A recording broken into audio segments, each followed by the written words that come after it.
Boa tarde a todos. Sejam bem-vindos. Que aqui nós consigamos, nessa tarde, congregarmos os nossos esforços, os nossos corações, porque quando aqui chegamos, a equipe espiritual, que já sabe das nossas intenções desde algumas horas antes, já nos acompanha, nos envolve. Então é muito importante que, estando aqui, todos nós que aqui estamos, viemos receber uma energia melhor, mais suavizada, mais sutilizada, e ao mesmo tempo viemos saber das coisas que precisamos relembrar, porque tudo disso nós já sabemos, nós só precisamos relembrar. E a doutrina espírita, para que nós possamos entender as antigas escrituras e as novas, o Novo Testamento, como nos disse Kardec em suas obras, que a chave está na doutrina dos espíritos, toda ela. Então, se nós estudamos as leis espirituais da vida, e não está dizendo que está no movimento espírita, está no espiritismo, que é outra coisa. Então, na lei do mundo espiritual, a chave está toda.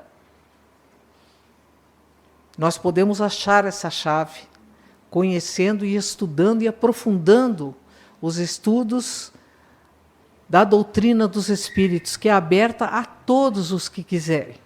Não faz acepção de pessoas, nem de religião. Precisamos estudar e crescer com o estudo. Então, desta forma, quando nós aqui chegamos, já estamos preparados, como se o nosso terreno interior fosse arado e fosse adubado. Aí recebemos as sementes. E essas sementes vão frutificar ou não, à medida em que nós vamos fazer com que recebam água, adubo e os cuidados que se tem que ter com as plantas mais raras, assim também com o conhecimento da vida espiritual. Então fazemos a nossa prece, pedindo a Jesus, o nosso mestre amado e amigo, o nosso único modelo e guia, para que Ele esteja também nesse momento no meio de nós, irradiando o seu amor e a sua sabedoria, nos auxiliando, pequenos que ainda somos, para que, entendendo das leis divinas, possamos viver mais felizes desde agora. Senhor, temos deixado para trás e ao lado da nossa vida as coisas mais importantes, que são as coisas espirituais, que viemos com elas e voltamos com ela. Nos ajude, Senhor, nesse momento, a pensar como espíritos encarnados, e não como um corpo físico que está envolvido na matéria e que só se preocupa com a matéria. Que nesse momento, Senhor, sejamos espíritos imortais aqui nessa sala. Que assim seja.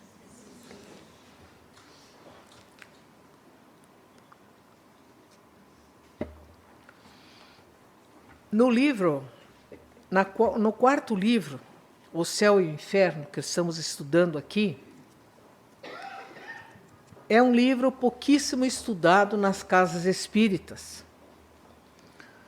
Então, nós temos a felicidade de estarmos estudando esse livro pela segunda vez. E cada vez que a gente estuda, parece que a gente nunca leu. Tudo é uma surpresa cada vez mais presente na nossa capacidade de entendimento. Então, nessas duas questões que vamos estudar hoje, uma é da primeira parte desse livro, capítulo 1, item 12, que é do capítulo que fala do porvir e do nada.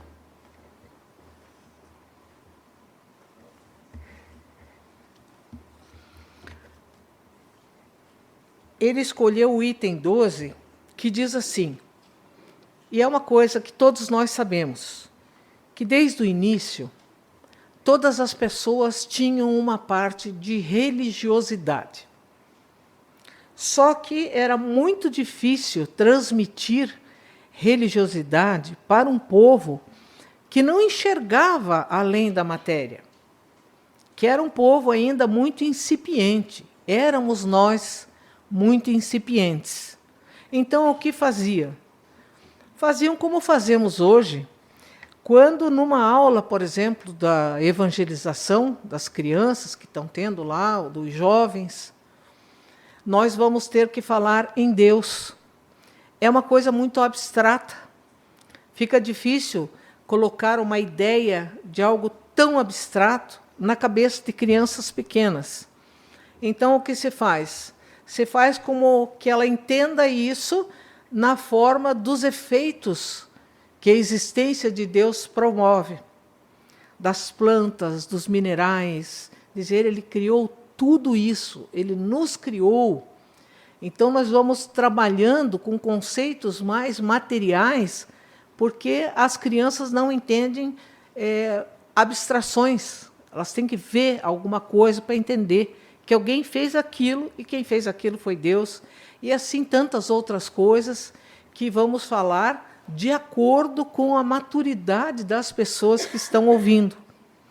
Nós que estamos aqui agora, somos considerados, não por mim, que não tenho nenhuma envergadura para fazer essas considerações, mas somos considerados pelos espíritos superiores, que nós que aqui estamos na doutrina dos espíritos, nós estamos no 2º grau. Então, de uma escola, nós já estamos no 2º grau. É claro que tem alunos que estão no 2º grau, mas ainda tem pendências do 1º grau, não aprenderam corretamente, e tem pendências do próprio 2º grau, e tem alunos que já estão muito bem para atingir o 3º grau. Então, nós estamos nesse entremeio, mas a espiritualidade considera que somos alunos de 2º grau. Então, muita coisa já sabemos, mas falta outro tanto de especialidades. Então, Kardec vem falando exatamente sobre isso, que todas as religiões tiveram que se conformar, em sua origem, com o grau de adiantamento moral e intelectual dos homens. Esses, excessivamente dominados pela matéria, para compreenderem o mérito das coisas puramente espirituais, fizeram consistir a maior parte dos deveres religiosos no cumprimento de fórmulas exteriores. Como ficava difícil que entendessem coisas espirituais, criou-se fórmulas exteriores para que eles entendessem assim. Para uma criança, a gente pode falar a fraternidade e dar uma ideia para ela, depois fazer com que as crianças se abracem, dizendo que aquele que está à nossa frente é nosso irmão e, por isso, nós devemos respeitá-lo e amá-lo. Então, fazemos coisas concretas para que ela entenda sobre fraternidade. Então, no início era assim. Ficou muito difícil de explicar alguma coisa sutil, então foram feitos muitos cultos exteriores para que as pessoas dessa forma pudessem estar prestando uma homenagem ao Criador ou se comunicando com ele de uma forma primária, mas se comunicando. Só que o tempo foi passando e muitos de nós crescemos, mas muitos de nós não queremos crescer. Queremos continuar tendo uma relação como aquela criança ou como aquele jovem que já está colocando barba no rosto, mas teima em falar com a mãe de uma forma de um nenê. A mãe e o pai sabem, obrigada, que aquilo ali não está correto. Podem até achar no início que é uma forma carinhosa do filho falar de forma infantilizada com a mãe, com o pai. Mas não está correto. De repente, aquele filho mais alto que o pai, senta no colo do pai. Tá, em casa até pode, momento de carinho, bacana. Mas se ele vive se debruçando, ou ela, sobre o pai, sobre a mãe, alguma coisa está errada. Aquele jovem não está querendo crescer. E nós fazemos isso também com as questões religiosas. Vejamos. Ele diz assim: então, muitos dos religiosos acharam que, no cumprimento de fórmulas exteriores, a pessoa já conseguia se comunicar com a espiritualidade, com Deus. Por muito tempo, essas fórmulas lhe satisfizeram a razão. Mas, porém, mais tarde, chegou a luz começou a se fazer nos espíritos mais evoluídos, porque eles sentissem que havia ali um vácuo, havia um vazio. Já não preenchia. Né? É como a gente está com um filho longe e a gente conversa com esse filho por telefone, hoje pelo Skype, e como não tem ferramenta melhor, nós estamos falando, estamos vendo ali em tempo real, maravilha. Mas chega uma hora que a gente diz, poxa, mas eu queria abraçar meu filho. Queria que meu filho estivesse aqui para eu abraçar. Queria estar com ele, comermos juntos. Eu não queria só aquela telinha ali, que quando a gente vê um, não vê o outro. Eu queria estar com eles presente.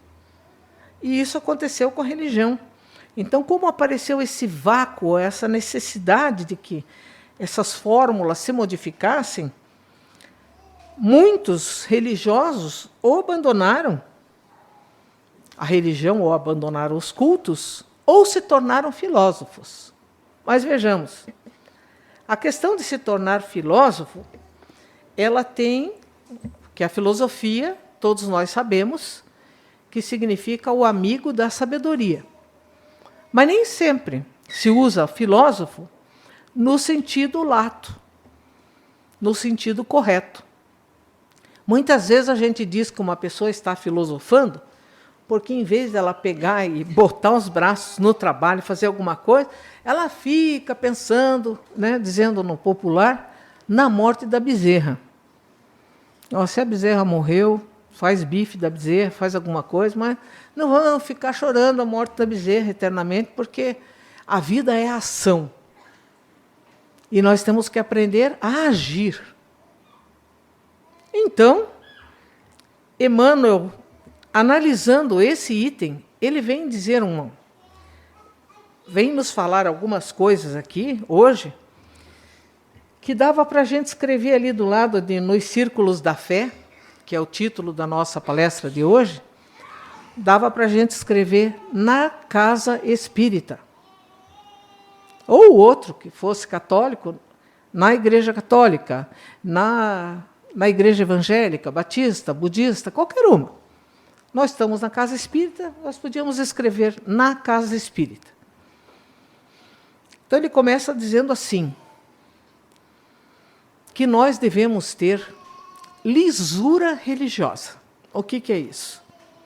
Kardec vai dizer nas suas obras, numa de suas obras, que a pior de todas as intolerâncias é a intolerância religiosa. Isso está escrito em obras póstumas. Por quê?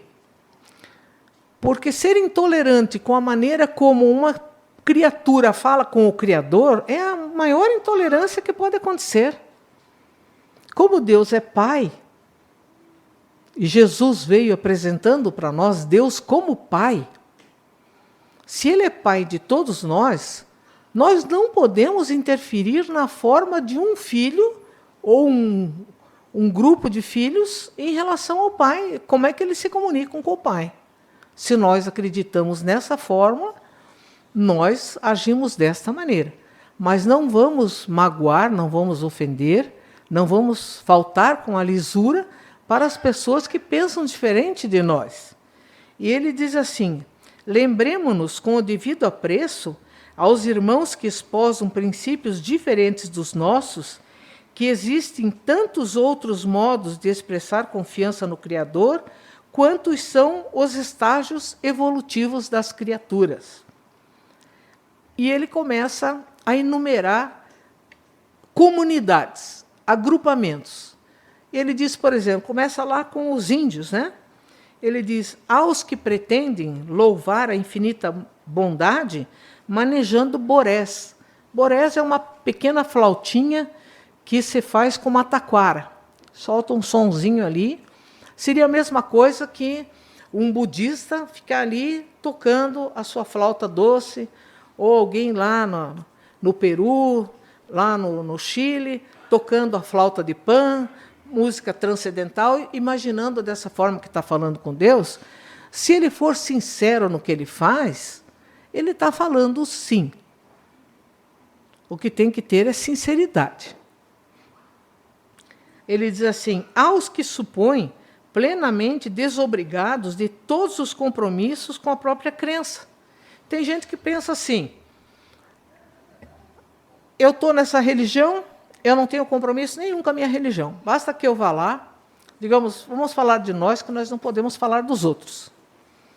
Eu sou espírita, eu vou na casa espírita. Chego lá, tomo meu passe. E depois tomo minha água fluidificada. Beleza. Saio para a vida, passo mais uma semana. Se eu puder vir na outra semana eu venho, se eu não puder também não venho. Mas eu não tenho compromisso nenhum com a casa. Não quero trabalhar, não quero me envolver. Eu só quero obter benefícios. Eu não quero saber quanto que custa os copinhos que eu tomo. Pensando bem, faz 20 anos que eu estou tomando água fluidificada. Botando ali na ponta do lápis, olha, eu já gastei. Copinho, material de higiene, limpeza do lugar que eu cheguei, manutenção da casa. Eu não quero saber. Na nossa casa, ninguém recebe salário. Só recebe salário que a casa paga a senhora da limpeza, que é devidamente registrada, tudo mais, tudo certinho. O resto, quando passa de ser trabalhador para ser efetivo, ele só ganha uma coisa, mais trabalho. Porque é assim que Jesus quer de nós. Porque o que ele disse? Num determinado ponto, quando falaram e criticaram que ele estava trabalhando num sábado, e o sábado era sagrado para os judeus, ele disse, meu pai até hoje trabalha e eu trabalho também. Opa! Então, vamos trabalhar. O nosso nome deve ser trabalho. E se eu recebo, eu devo. E se eu dou, eu tenho. Então, tanto que eu tenho recebido, de bênçãos, de cuidados, que eu tenho que dar muito. Mas eu não posso dar assim com o pensamento, simplesmente chego aqui, recebo as coisas, daí vou sair e digo assim, que Deus abençoe todos vocês, viu? Continuem firme e forte aí trabalhando, porque a semana que vem estou aí, ainda vou trazer mais uns 3 ou 4 que eu tenho lá, precisando. Às vezes isso aí é o comportamento de muitos de nós por muito tempo. Não é? É como se a gente entrasse numa casa, encontrasse a casa arrumada, o nosso prato de comida gostoso, preparadinho lá, tudo arrumadinho, nada de louça de antes de ontem na cozinha, sem pó, sem nada, a gente entrasse, comesse, tomasse banho, deitasse, dormisse, voltasse, nunca pensasse em pagar a conta. Até eu entrava naquela casa, eu via uns papéis assim por baixo da porta, mas eu, como sou uma pessoa de trabalho, eu pegava, baixava, pegava os papéis, punha em cima da mesa. Alguém que visse isso aí, que pagasse. Que afinal, se eu tenho a chave, entro e saio na hora que eu quero ali, é porque eu posso, né? De repente, eu sou uma pessoa diferenciada para Deus. Ai, que dó. A hora que acordar, a gente vai coçar a cabeça e dizer, meu Deus, por que não me acordaram com uma bomba do meu lado antes? Não com uma bomba de chocolate, com uma bomba mesmo. Ele diz também assim, que tem pessoas que, tão somente porque elas se dedicam a umas danças exóticas, elas acham que estão quites com o pai. Eu fui lá, dancei a dancinha que eu tinha que fazer ali, olha, cansativo. E dança, e dança, e dança, é cansativo. Fui embora, está tudo certo, não tenho mais compromisso com ninguém. Tem outros que acham que se cobrem de amuletos, admitindo que o eterno poder vibre absolutamente concentrado nas figurações geométricas. Não, eu tenho que ter uma fórmula de pirâmide pendurada aqui, porque atrai forças positivas. Aí, mas me disseram também que um quadrado é bom. O outro me disse, não, mas uma cruz é boa. Olha, cruz é peso no pescoço, hein? É peso. Se ainda não tiver Jesus pendurado, tudo bem. Mas carregar Jesus pendurado morto, olha, dá essa joia para os outros e compre uma joia relativa ao que nós acreditamos hoje. Porque a doutrina dos Espíritos é a doutrina do Deus vivo. E Jesus, para nós, é vivo. Eles mataram aquele corpo, mas ele voltou em corpo espiritual e ficou durante 50 dias conversando com todo mundo. E eu continuo carregando o cadáver? Para, gente. Jesus é vivo. Será que a hora que eu for me encontrar com ele, eu vou ter que ir lá na cruz encontrar um Jesus ensanguentado? Faz 2000 anos, 2017 anos que ele desceu da cruz e eu continuo carregando ensanguentado? Não, meu Jesus é vivo. É lindo. É amoroso. Abre os braços para nós e nos segura junto ao seu coração quando nós estamos mais sofridos. E quando a gente está tão sofrido que não consegue caminhar, ele nos carrega no colo.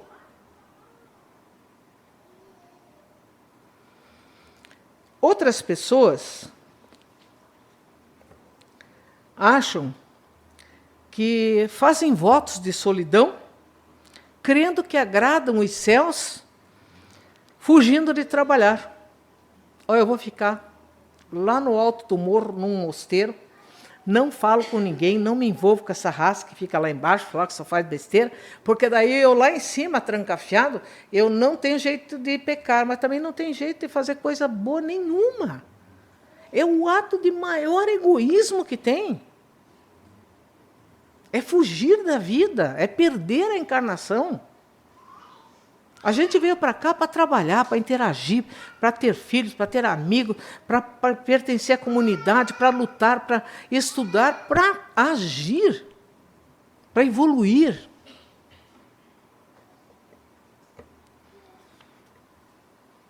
Há outros que levantam santuários de ouro e pedrarias, julgando homenagear o divino amor. E há ainda outros que se presumem detentores de prerrogativas e honras especiais, pondo e dispondo nos assuntos da alma, como se Deus não passasse de um arruinado ancião, só o Emmanuel mesmo, ao sabor do capricho de filhos egoístas e intransigentes. Vou traduzir para o popular. Ó Senhor, se o Senhor fizer com que o meu filho passe no vestibular, eu vou dar 25 cesta básica para aquela casa que eu frequento. Como se Deus passasse alguém no vestibular e como se ele tivesse precisando das 25 cesta básica. Ó Senhor, se o Senhor fizer com que eu pare de fumar, eu prometo tal coisa, como se ele tivesse algum interesse, quando alguma vez ele mandou a gente fumar, como se ele precisasse, sabe? Aí eu raspo a minha cabeça, gasta menos shampoo. Vem uns negócios assim. Antigamente fazia o menino andar com o cabelo arrastando até os 7 anos, e não era a moda de andar com o cabelo comprido. Aquele menino pagava um mico danado, mas não existia a palavra bullying. A gente se resolvia tudo no tapa, a criançada se acertava, se desacertava. E se chegasse em casa e contasse que tinha apanhado, era igualzinho o pai do Divaldo. Filho meu que chega apanhado da rua, apanha em casa também para aprender a não apanhar. Era assim, era psicossociologia. Então a gente se espertava. Não tinha essa, nossa, o menino está emburrado lá, vamos levar no psicólogo. Lá era fecha a boca e come tudo isso que está na tua frente. E assim, tem até fizeram uma brincadeirinha ali, mas aquilo era bem verdade, sabe? Era bem assim mesmo. O chinelo cantava.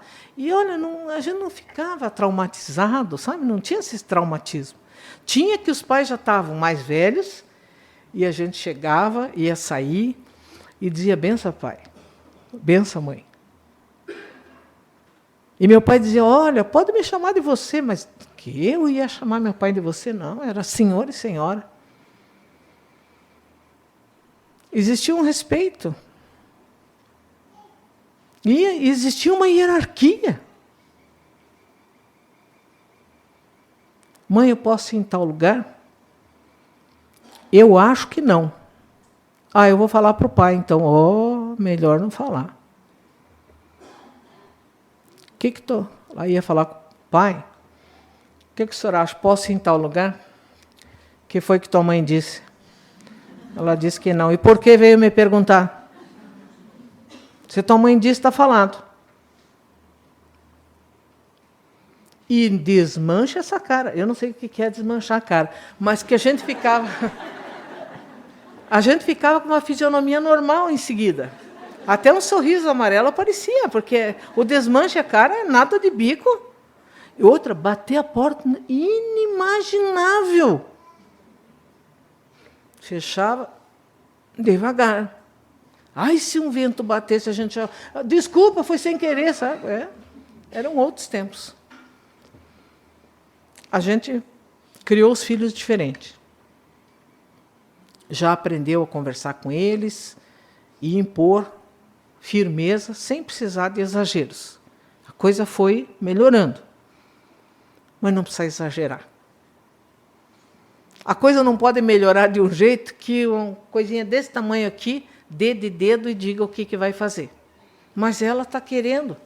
Mas ela tem 2 anos. Ela não tem que querer. Eu é que sei o que é bom para ela. E é verdade. Por exemplo, nós que estamos aqui damos tantas coisas para os nossos filhos. Mas uma só é essencial. A convivência em família com religiosidade. Respeito se aprende em casa, noções de sexo se aprende em casa e religião se aprende em casa. Aí o filho sai, se ele quiser mudar, fazer alguma coisa depois, que ele é adulto, problema dele. Mas eu semeei. A minha parte eu fiz. Então não vou ficar pedindo, olha, meu Deus do céu, o meu filho está numa situação meio preta, mas podia estar numa situação meio marrom, ou meio cor-de-rosa, porque ele é adulto e ele tem que aprender a viver nos limites daquilo que a vida lhe apresenta. Eu posso e devo orar pelos meus filhos, para que eles tenham força de cumprir com as suas responsabilidades. Aí é diferente. Senhor, ajuda meus filhos para que eles sejam homens de bem. Aí sim, eu posso fazer o pedido. Agora, é que meu filho precisava ganhar mais. Perigoso. Se ele está vivendo assim, é porque com mais ele vai viver pior, não melhor.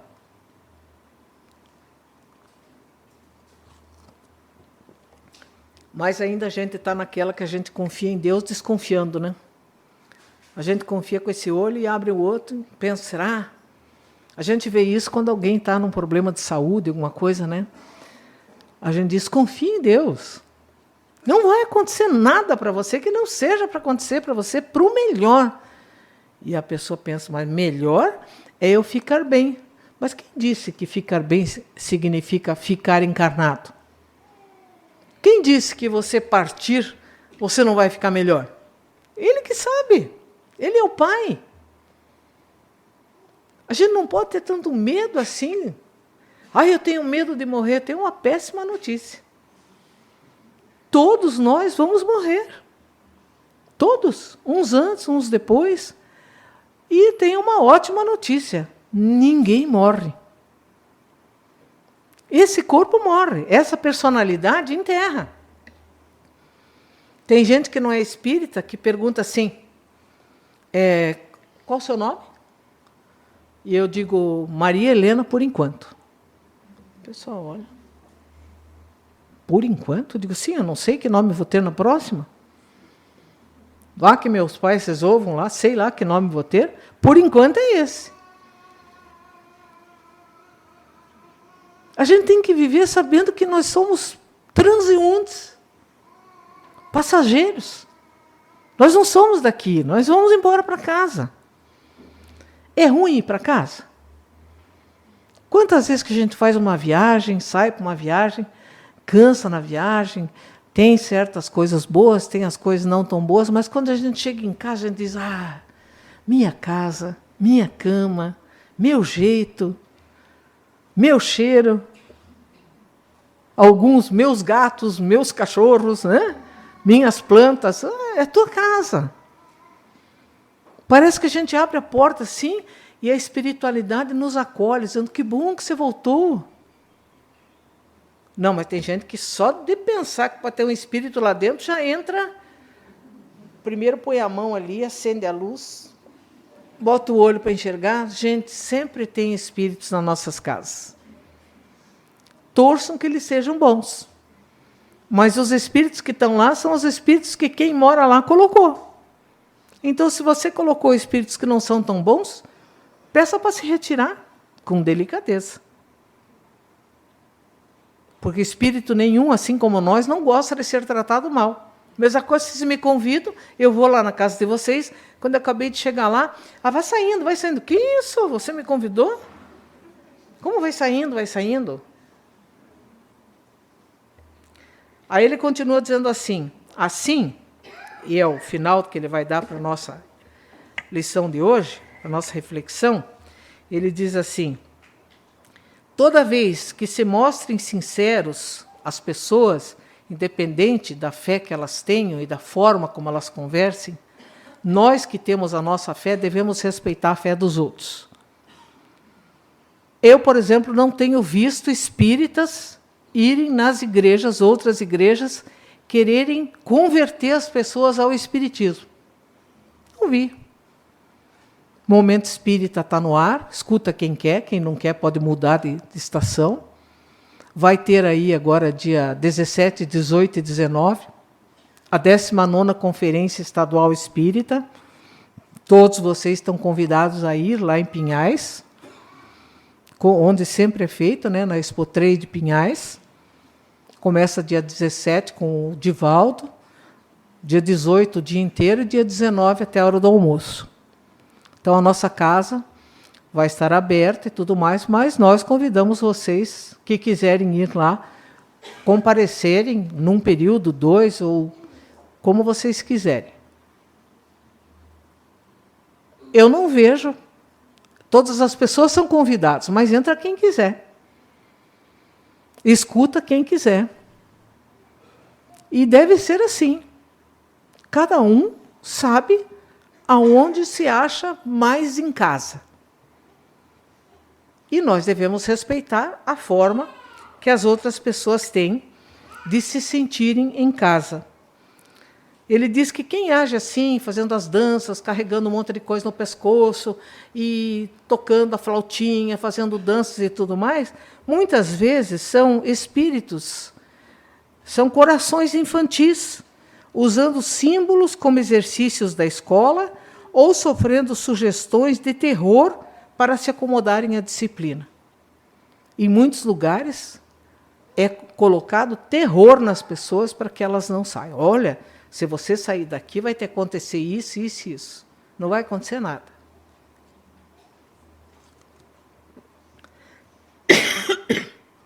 Se nós confiamos em Deus, como que Deus deixaria que nos acontecesse uma coisa, se em vez de estar indo nesse lugar, eu estivesse indo em outro lugar onde eu me sinto melhor para conversar com ele de coração para coração. Claro que não, isso não existe.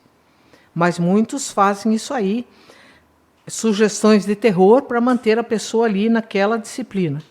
Contudo, ele diz, nós que já aprendemos uma coisa, já estamos no 2º grau, não vamos começar a repetir práticas e técnicas que se usam no jardim de infância. Vamos nos comportar como pessoas mais amadurecidas. Que ele diz assim, você tem que respeitar, mas não abraces as ilusões deles. Deixa cada um fazer aquilo que acha que deve fazer, lá no seu lugar. A pretexto de honorificar a fraternidade, não, eu respeito, respeitar é uma coisa, e repetir o que a pessoa está fazendo é outra. Eu posso respeitar a forma como você se comporta na tua casa, mas isso não vai fazer com que eu me comporte como você se comporta se eu acho que não está correto. Eu me comporto do meu jeito, você do seu. Então, em nome da fraternidade, que a gente não fique imitando os outros. Porque a verdadeira fraternidade se movimenta a favor dos companheiros de evolução, clareando-lhes o raciocínio sem violentar-lhes o sentimento. A gente tem que orientar para que eles entendam que tudo que está aqui é de Deus. E nós não podemos fazer chantagem com Deus. O que nós podemos oferecer para Deus que Ele não tem? A quem interessa que a gente seja melhor, ou nossos filhos? A nós. Então vamos ser melhor com aquilo que está aqui, com a oportunidade de estar aqui, não achando que é melhor que o outro, é mais queridinho de Deus que os outros, pedindo coisas que você não fez por merecer. É preciso não engrossar hoje as amarras do preconceito, para que o preconceito não se faça cruel amanhã, perseguindo em nome da caridade ou supliciando em nome da fé. Jamais perseguir alguém pela fé que ela tem, jamais. E muito menos supliciar como foi feito na época de cruzados e tudo mais. É um período que, graças a Deus, já passou em termos, porque no mundo inteiro continua se matando em nome de Deus, matando em nome de Jesus, que só prega o amor e a paz. Então, eles estão fazendo isso, é problema deles, é Deus que vai, eles vão se entender com Deus. Nós não vamos supliciar, não vamos perseguir ninguém. Se a doutrina espírita já te alcançou o entendimento, apoiando-te a libertação interior e ensinando-te a religião natural da responsabilidade com Deus, em ti mesmo, recorda a promessa do Cristo. Conhecereis a verdade, e a verdade, afinal, vos fará livres. Isso está escrito em João 8,32. Antes disso, é interessante que a gente saiba que estava tendo uma conversa entre os fariseus e Jesus. E ele começa a dizer, é bem interessante, até se vocês quiserem ler, quando chegarem em casa, é bem interessante. Eles começam a dizer para Jesus que eles são filhos de Abraão, porque não sei o quê, e Jesus contesta. Jesus diz que eles não são, não, que eles são filhos do diabo. Opa! Diabo? Aí você vai procurar a palavra hebraica, e o que significa diabo? O adversário. Não é aquele de rabo e chifre, não sei por que ainda foram pintar o infelizinho de vermelho, aquilo ali é tudo bobagem, gente. Aquilo é uma bobagem para assustar a criança. Se a gente já se assustou com isso, é bobagem. Jesus se refere a um adversário, adversário do bem. Nós podemos dizer, estudando Gênesis, o livro Gênesis, que seria o simbolismo da cobra, da serpente, que induziu o simbolismo de Eva e de Adão, simbolizando as qualidades físicas e sentimentais, emocionais da mulher e do homem, não um homem chamado Adão e uma mulher chamada Eva, mas daquele grupo com aquelas características femininas ou masculinas, E a serpente entrou dizendo, não, você não se preocupe. Deus disse que dessa árvore aqui você não pode comer, mas você pode sim. Ele disse que se você comer, você morrerá, mas você não vai morrer, não. Quer dizer, a serpente tinha um plano. Tomar o lugar de Deus. Até hoje estão tentando. E para tomar o lugar de Deus, você tem que ter poder. Poder. Muito dinheiro. Então, o que acontece? Jesus estava dizendo assim para eles. Vocês dizem que são filhos de Abraão, mas vocês não são. Porque quando Abrão se tornou Abraão, eu já era. Ele quis dizer, eu já existia no tempo de Abraão. E ele não ensinou vocês a matar. Mas ele não cumpriu com o que ele se comprometeu com Deus. Então, todo aquele que mata, todo aquele que comete pecado, ele é preso, ele não é livre, porque ele está preso ao pecado que ele comete. Eu trouxe a liberdade para vocês, e vocês não querem me entender? Se vocês estão planejando me matar, como é que vocês querem dizer que vocês são filhos de Deus, tentando matar o filho que ele mandou para ensinar para vocês o correto? É essa a conversa. Quando vocês conhecerem a verdade, e ele é a verdade, vocês se sentirão livres, porque estarão livres do pecado. E o pecado maior que ele estava se referindo era a questão de querer o poder matando as pessoas, matando o outro. Como é que você pode dizer que é um filho de Deus se você quer matar o seu irmão? Conhecereis a verdade, e a verdade vos fará livres. Quando ele terminou de falar isso, os que se diziam filhos de Abrão, filhos de Deus, juntaram pedras para matar Jesus. Mas como não era o momento de Jesus se deixar matar, ele desapareceu da frente deles. São interessantes as histórias quando você tem a chave da doutrina espírita para chegar lá. Senão fica quase impossível de entender aqueles textos, porque é escrito tudo em forma de poesia. E poesia, vocês sabem que rima. E como é que a gente vai entender a rima daquele tempo, de uma língua que nós não conhecemos, se não tiver alguém que conhece e nos traduz e nos orienta? Hoje nós temos essas pessoas e nós temos esses professores que todos vocês conhecem. É só entrar na internet e ter as aulas maravilhosas com Haroldo Dutra Dias, que nos explica todas essas coisas da serpente. Então, estamos conhecendo a verdade. A verdade é Jesus. É o nosso modelo. É fazer como ele fez. É se comportar como ele se comportou. E aí nós estamos livres do pecado.